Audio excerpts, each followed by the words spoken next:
Bom, deixa eu me descrever aqui. Me chamo Emerson Martins, eu sou alto, estou usando uma camisa polo verde e uma calça jeans. Para quem estava o ano passado aqui, não estou de sapato novo, né? Não sei se quem lembra da piadinha. Tenho cabelos claros, barba ralinha mais branca do que qualquer outra cor, isso já demonstra a idade. É um prazer, Tati, obrigado pelo segundo ano participando. A ideia é falar um pouquinho da minha jornada com a Vitude e com a implementação de um programa de saúde mental nos últimos 2 anos, né? Então, vou começar pelo fim.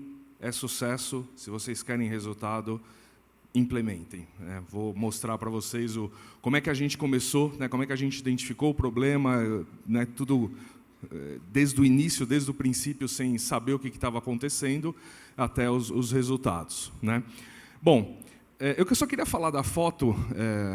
Essa foto tem 1 ano, foi eu que tirei no Japão. Esse é um templo budista e a gente fala muito de saúde mental, né? E para mim, ter ido para o Japão foi uma experiência familiar memorável. E foi onde acho que a gente se reconecta e cada um tem uma forma de buscar a sua paz mental, a sua paz física, né? Sua paz emocional, como quer que seja. E, para mim, esse é o lugar que mais representa isso, né? Isso é um tori que tem mais de 1 milênio, são 1.200 e poucos anos, né? Numa ilha perto de Hiroshima. E, para mim, mostra a perfeição de algo milenar, né, que sobreviveu ao tempo e que, para mim, é algo que é inexplicável, né? A paz que eu senti, o prazer na vida que eu senti quando eu estava nesse lugar, vivendo esse momento, foi muito grande, né? Então, cada um que se reconecte com as suas essências de saúde física, mental, porque isso é o mais importante, tá? Bom, vamos ao que interessa. Eu vou falar um pouquinho de gestão focada em dados aí, como implementar um programa de saúde mental. Vou virar para cá, porque ali deu um pauzinho, né?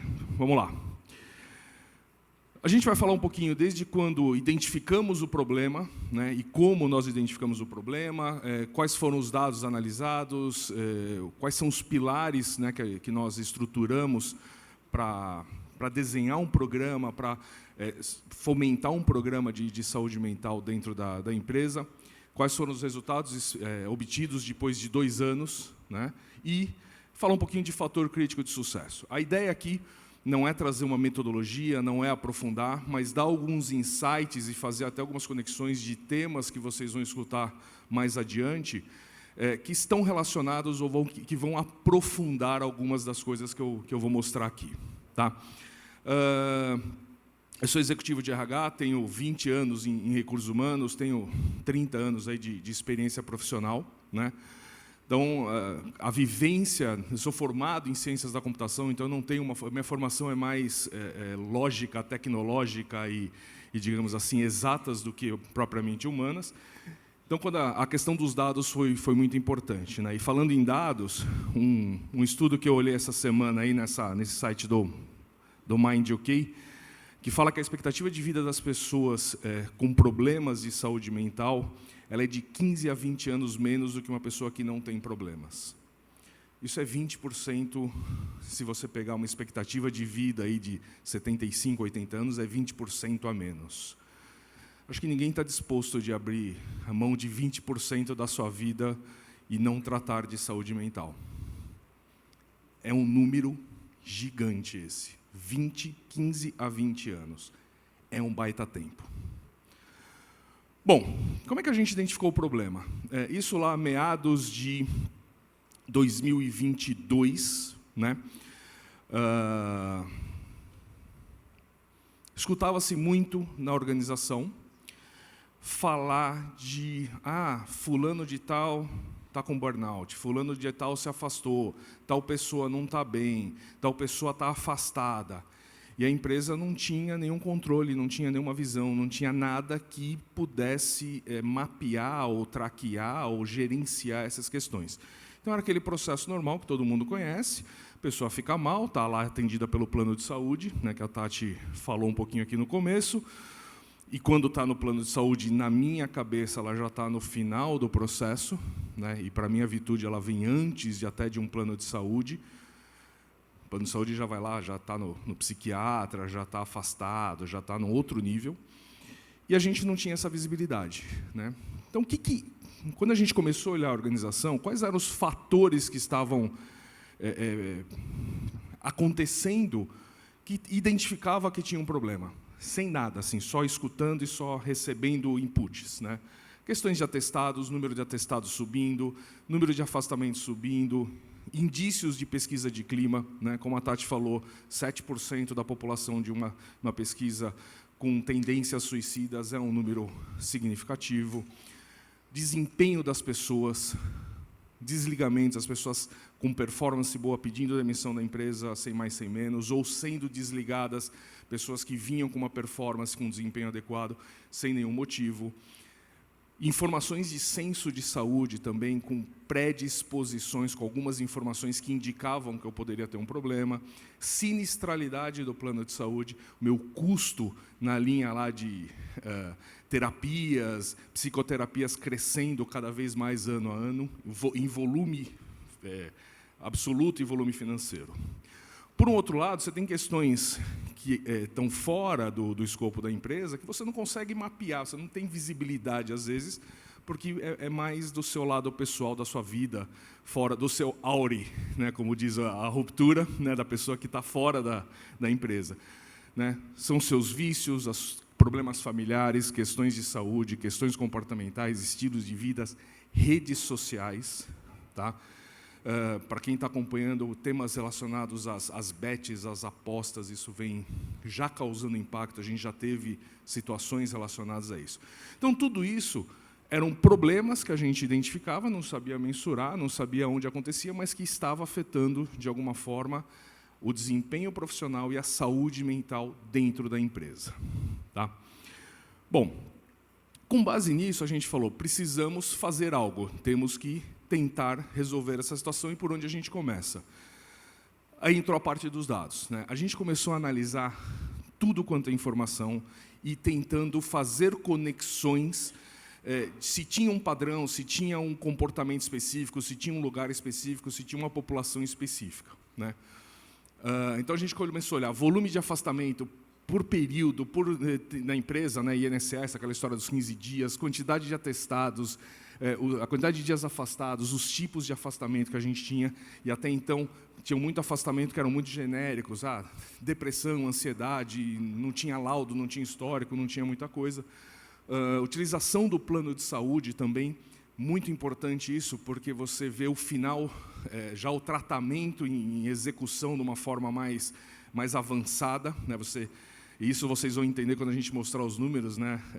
Como é que a gente antecipa a solução do problema com uma solução como a Vitude.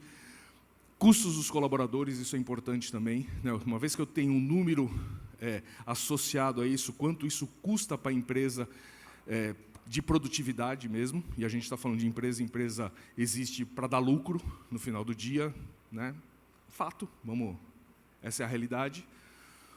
Fizemos um estudo de demografia dos afastados, e eu lembro que quando a gente discutiu o business case da Vitude, 65% das pessoas eram pessoas que estavam full home office, não eram pessoas que estavam voltando gradativamente para o escritório. Foi na época que começou a voltar, final de pandemia, aquela coisa toda, as empresas começaram a voltar no modelo híbrido.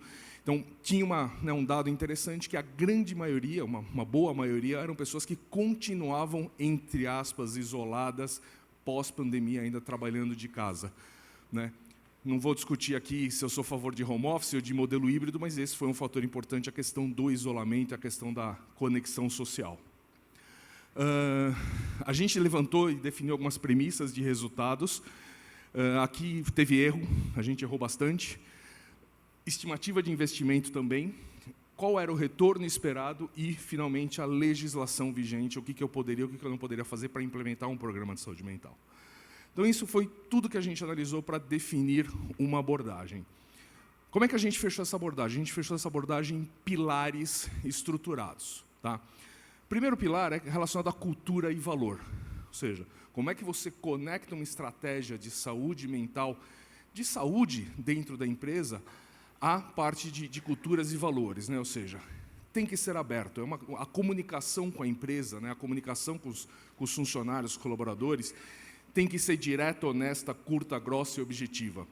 É o famoso tem que mandar real, tem que falar, colocar o bode na sala, colocar o problema da forma como ele é. Não adianta tentar esconder, né?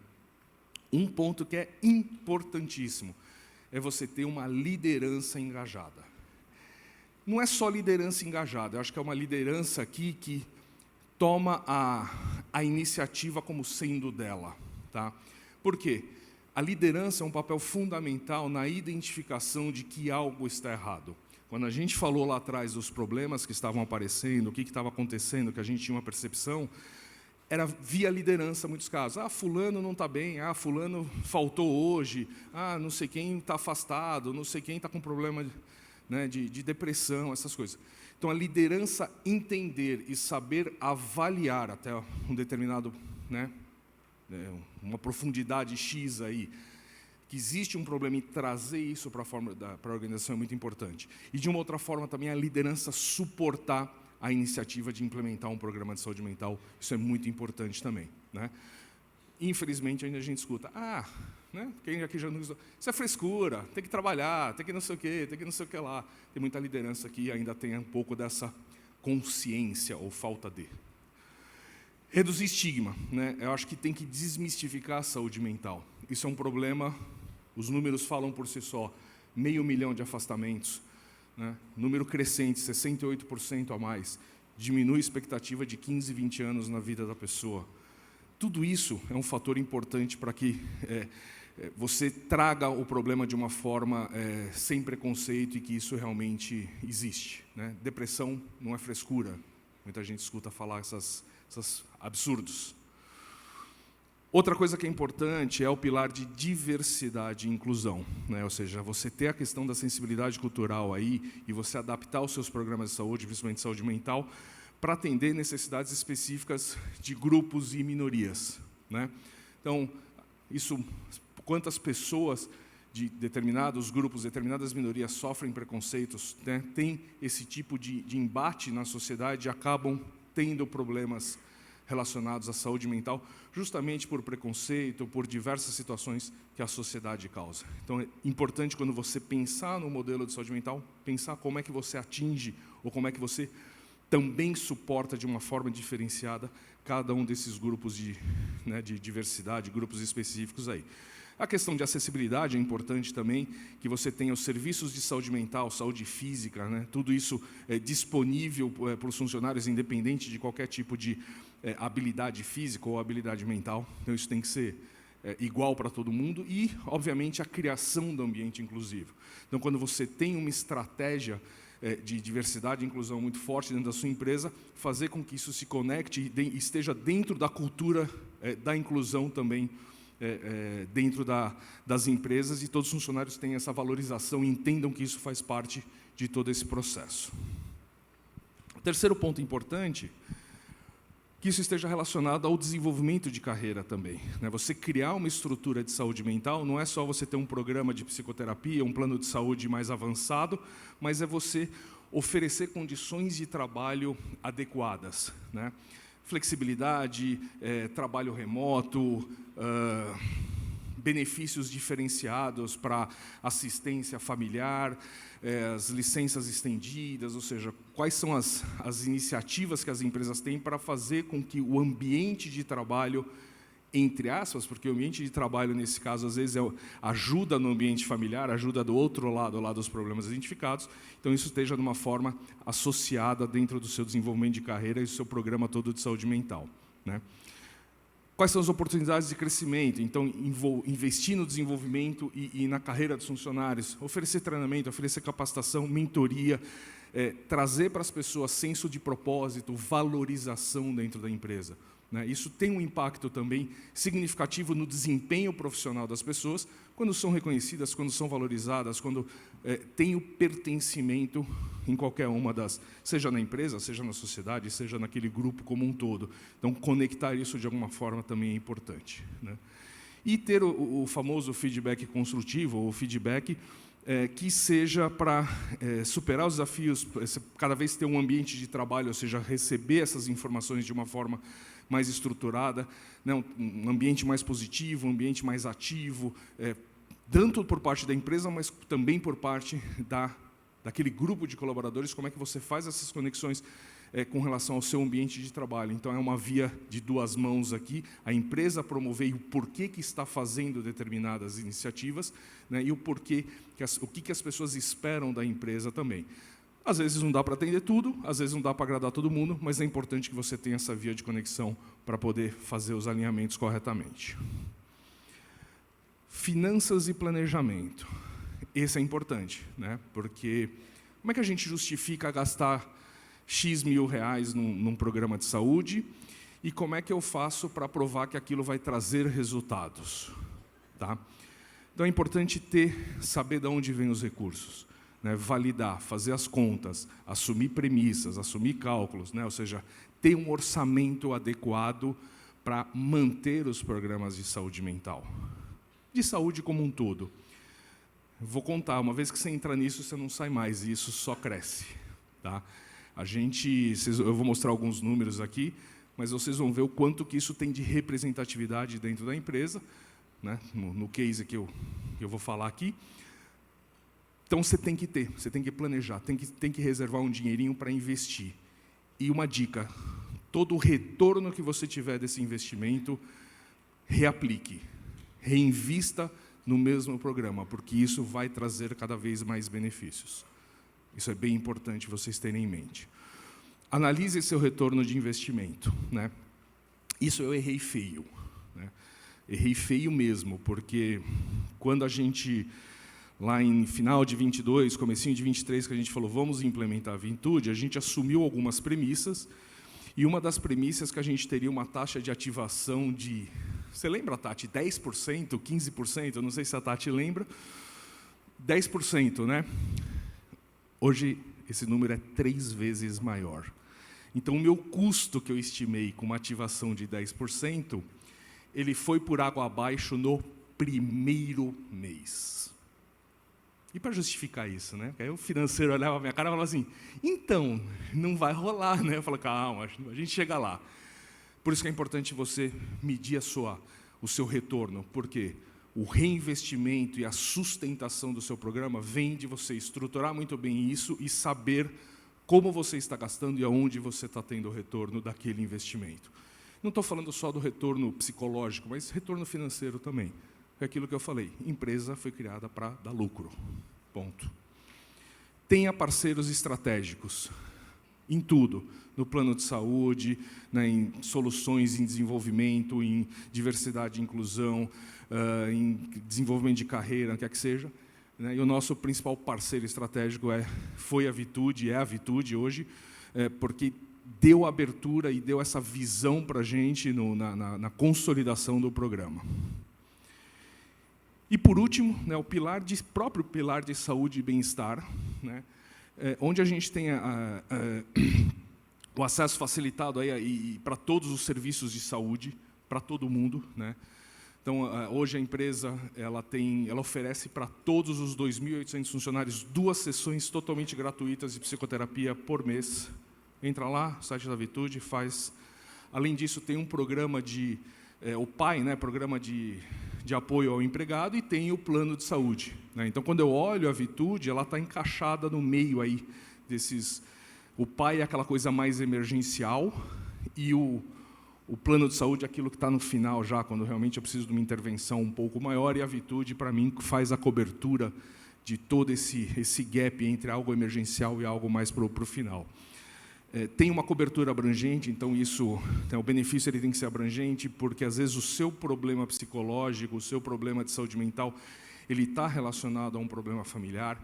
Então, assim, como é que você ajuda a pessoa a ajudar aquela pessoa que ela precisa ajudar para que não interfira em todo o ciclo. Né? Então, isso é importante também. Quando a gente definir essas coberturas, né, definir a aplicação, você tem que ser um pouquinho maior do que, às vezes, o ambiente só da empresa. Tá?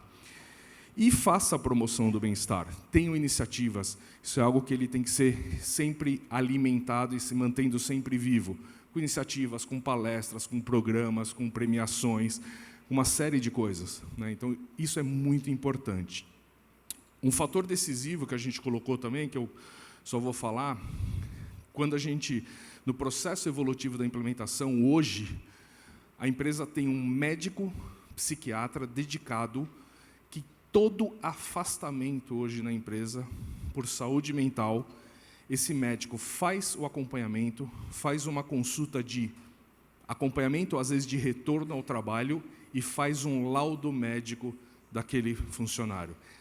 Ou seja, todo funcionário, independente se ele está sendo atendido pelo plano de saúde, teve um afastamento de saúde mental, hoje ele é acompanhado por um psiquiatra médico do trabalho, que vai fazer, digamos assim, uma análise a longo prazo da evolução desse colaborador. Isso é fundamental para você manter o tracking, manter, né, o seu sistema vivo e realmente ver a evolução dos pacientes. Bom, eu queria fazer um parênteses e chamar a Gisele Campos. A Gisele é a gerente de benefícios e bem-estar da Thomson Reuters, para dividir aqui o espaço comigo, por dois motivos, né? Primeiro, parabenizar a Gisele e reconhecer a Gisele, que nos últimos 2 anos vem tocando esse projeto na Thomson Reuters, com resultados brilhantes, né? E falar um pouquinho dos números da Thomson Reuters, né? De quando a gente começou e o momento que nós estamos hoje, né? E para depois a gente fechar com o que eu espero, com o que é fator crítico de sucesso para vocês implementarem um bom ou o melhor modelo de saúde mental que vocês possam implementar. Gi. Obrigada. Bom dia a todos. Eu me chamo Gisele, como o Emerson já disse. Eu sou uma mulher branca, baixa, de 1,60 m, sendo otimista. Loiras de cabelo comprido, loira comprada, mas é meu.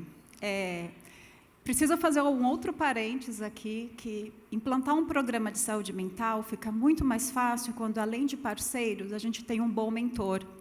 E o que o Emerson fez durante alguns anos foi pegar pela mão e ir direcionando. Então, quando ele fala que a liderança tem que estar engajada, isso faz muita diferença. Eu vou dizer que muito mais que diferença é o sucesso do programa, é você ter um diretor, é você ter a liderança engajada que vai te conduzindo. E por muitas vezes ele pegou na minha mão e falou, vamos por aqui. E eu prometi que não ia me emocionar, porque eu sou uma mulher forte, porque estar ao lado dele nesse momento é muito significativo, porque ele reconheceu as atividades, as ações que precisavam muito antes de muitos dentro da empresa. Então, quando ele defendeu o projeto de implantação do programa de saúde mental, a primeira coisa que falaram para ele é, você está doido. Por conta dos números, porque o investimento era alto. Então, vai gastar esse dinheirão, exatamente. Já não tem plano de saúde. Então, defender dentro de casa é algo que é difícil quando o RH e a área de saúde só está gastando, porque o plano de saúde não está ajudando com a sinistralidade. Então, ter esse relacionamento, essa parceria, faz a diferença. E ele deixou de ser o meu diretor, o meu chefe, há muito tempo, e se tornou o meu mentor já há alguns anos. Então, aqui tem uma relação de muita confiança e respeito. Mas vamos lá, falando um pouco dos números para vocês, esse gráfico, ele traz o que nós tínhamos de realidade de recebimento de atestados por saúde mental, antes da implantação da Vitude, que é o azul, e em laranja, pós-implantação da Vitude. Então, a gente percebe que, durante o período que eu não tinha Vitude, ali em 2022, eu tinha um número muito menor de atestados. Então, num primeiro momento, quando a gente olha essa fotografia, fica muito fácil achar que, olha, a gente implantou Vitude, aumentou meu número de atestados, então não está positivo. Mas é o inverso. O Emerson já deu o spoiler que é um case de sucesso. Então, vamos para o próximo? Só falar um ponto importante aqui, Gi. O número é baixo de atestados mesmo. A gente recebia 1, 2, 3 atestados por mês, às vezes, né? Então, aqui está por trimestre. E a tendência aqui é o que vocês viram no gráfico que a Tati mostrou. Saímos de 200 e tantos mil em 2023 para quase 500 mil em 2024. Essa tendência ela ocorre, né? Se vocês perceberem, temos ainda um número elevado de atestados, porque o problema está crescendo, o problema está cada vez maior, só que as ações que nós tomamos, ela começa a trazer os resultados específicos, né? Então, aqui a gente fala dos dias de afastados, se você combinar com aqueles atestados do slide anteriores, a gente vai ver para frente. Fala aí, Gi. Aí o número já inverte. Então, ao invés da gente falar da quantidade e se assustar com a quantidade de atestados, a gente tem um resultado muito melhor, que é o dias de afastamento. A gente tem uma redução considerável. E aí eu não estou olhando no que isso me impacta enquanto finanças. Eu estou pensando em bem-estar, como é esse relacionamento em casa. Se eu deixo de ter um atestado, se eu deixo de ter uma ausência, é porque, teoricamente, eu estou bem. Eu falo mais sobre o assunto, eu busco ajuda quando eu percebo que algo não está bem. Se eu percebi que algo não está funcionando muito bem, ou em casa, ou no meu trabalho, eu busco ajuda. Eu vou no psicólogo, eu trato na terapia, se eu tiver que ir para um psiquiatra, se eu tiver que ir para um neurologista, ele está encaminhado, porque ele deixa de olhar o copo cheio. A terapia faz isso. Eu deixo de ver o copo transbordando e começo a tratar um problema por vez, e aí eu não sufoco, e aí diminui o meu número de afastamentos na prática.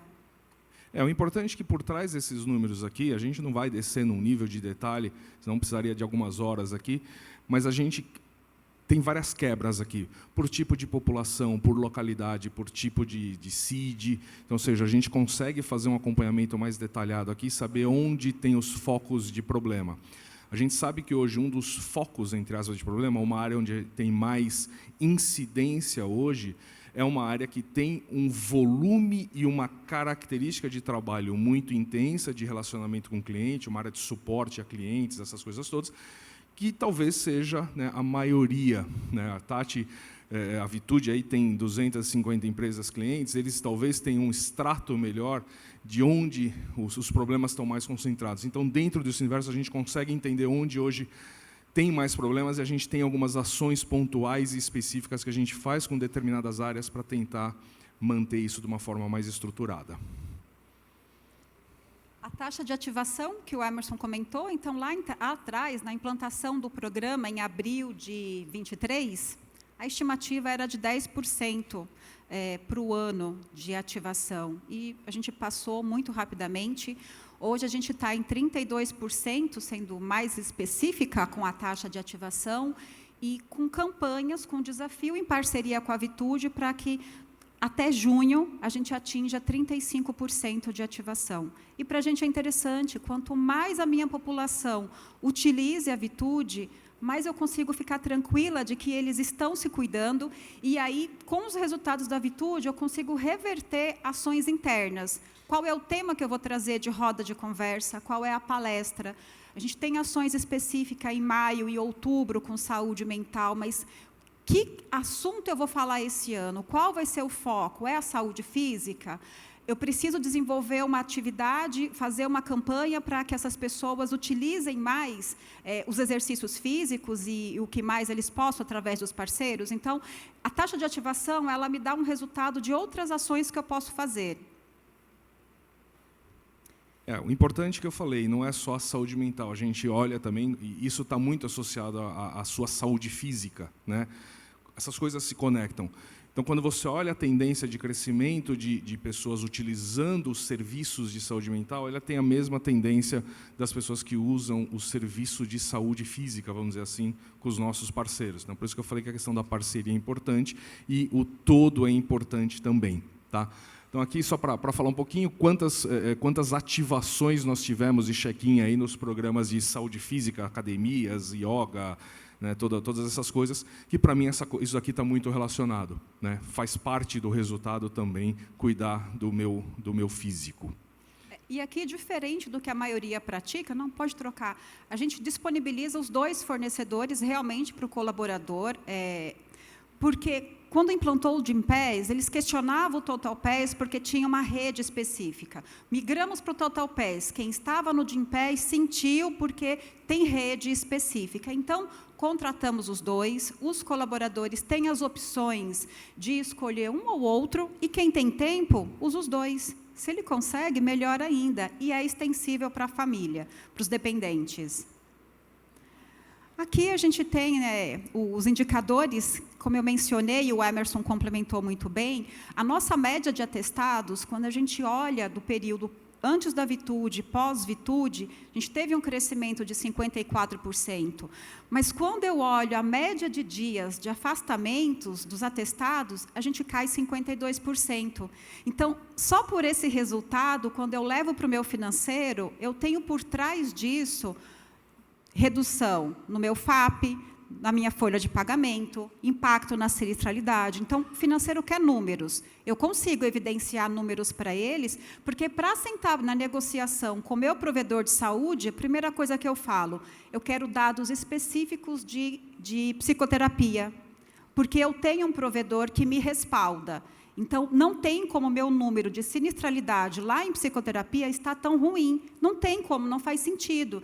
Então, colocar na mesa de negociação que eu tenho um provedor forte, que eu tenho esse número de utilização, me ajuda muito na hora de negociar. Porque o provedor na ponta, ele percebe que a empresa ela tem outras ações, e isso vai reduzir a sinistralidade a longo prazo. Então, é uma geração não, mas é uma relação de confiança iniciada. O que é importante aqui? Meu tempo acabou, já está zerado ali, eu vou terminar rapidinho. A média dos atestados, de dia de atestados, então a média toda, né, de todos os atestados dividido por todos os dias, caiu 52%. A média geral, ou seja, de dias por atestado, eu tinha uma média de... Cada atestado tinha 60 e poucos dias de média. Caiu para 19,5. Então, assim, é uma baita redução. Hoje, o programa ele se paga, o benefício ele é o dobro do que custa o programa. Então, assim, metade do meu benefício paga o programa anualmente. Vale a pena. Investam nisso. Procurem dados. Vão atrás. Não é caro. Aliás, é barato. Porque a hora que eu tenho uma redução significativa nisso e a valorização do funcionário por aquilo que ele pode utilizar, aquela solução que a empresa oferece, isso não tem preço. Isso definitivamente não tem preço. A Vitude hoje é, de longe, o nosso benefício mais valorizado e mais bem avaliado. Tá? Então, os resultados são expressivos, mesmo com um aumento de 50% no número de atestados. Tá? Faz efeito, tem resultado. Bom, para fechar, queria falar um pouquinho de fator crítico de sucesso. O que é importante vocês terem em mente para implementar um programa? Ou seja, vocês viram que a gente saiu de algo que não tinha nada, tinha um monte de problema identificado, né? E aí fomos construindo isso até chegar nos números. Então, primeira coisa, consolide e analise o maior número de dados que vocês tiverem.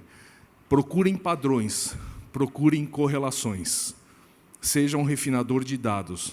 Ruptura, né? Padrãozinho de número. Quando você sentir que tem alguma coisa legal ali, puxa para a caixinha, reserva aquele número. Para quem assistiu Ruptura vai entender o que eu falei. Justifique o investimento. Então, tenha em mente, assuma as premissas. E assuma premissas, né? Já dei uma dica aqui. Ponha premissas altas, né? Extrapole um pouco nas premissas. Faça um avanço nisso, porque eu errei nas premissas. No primeiro quarter, no primeiro trimestre, a gente já bateu os 10%, e hoje temos 32%. Só para vocês terem uma ideia, 32% é cerca de 1.000 pessoas fazendo terapia regularmente. Tá? Trate o tema de forma abrangente e transparente, aquilo que eu falei da liderança, capacitar as pessoas, fazer divulgação, colocar o problema, né, obviamente sem expor, sem tratar situações individuais, mas de uma forma bem transparente, que a empresa se preocupe e está tratando isso. A busca do engajamento, sensibilização e capacitação da liderança é fundamental. Isso, para mim, é 40%, 30% do sucesso de um programa desse. Identifique as necessidades específicas, né, dos grupos de afinidade. Então, as empresas que têm as estratégias de diversidade e inclusão, os BRDs, os grupos de afinidade, né, cada uma dá um nome diferente aí para essas estruturas, mas use essa estrutura, use essa força a favor da empresa. Esse time, eles têm as necessidades e eles são muito promotores dessas iniciativas. Hoje, a gente se apoia muito nos grupos de diversidade, LGBTQIA+, pessoas com PWDs, né, pessoas com deficiência. Então, todos esses grupos hoje têm um apoio importante do programa e nós usamos eles como um braço estendido para a implementação, certo? Conectar os objetivos à estratégia e aos valores da empresa. Fundamental. Fundamental. A empresa tem que entender que isso faz parte da sua essência. E defina indicadores. Meça, porque dessa forma vocês conseguem justificar, conseguem fazer e conseguem evoluir com a implementação cada vez mais. Tá? É isso. Espero que tenha atendido aí as expectativas. Durante o dia de hoje, durante o dia de amanhã, acho que tem vários temas que vão descer no detalhe quando a gente falar de diversidade e inclusão, de retorno de investimento, então, se aprofundar. Mas aqui eu quis trazer uma visão bem abrangente, bem geral, bem simples, de como a gente saiu do nada, como é que a gente teve a ideia, até quais foram os resultados obtidos, né, em 30 minutos aí. Espero ter atendido a todos aí. Obrigado, Gi. Obrigado, Vitude. Obrigado, pessoal. Obrigada, Emerson.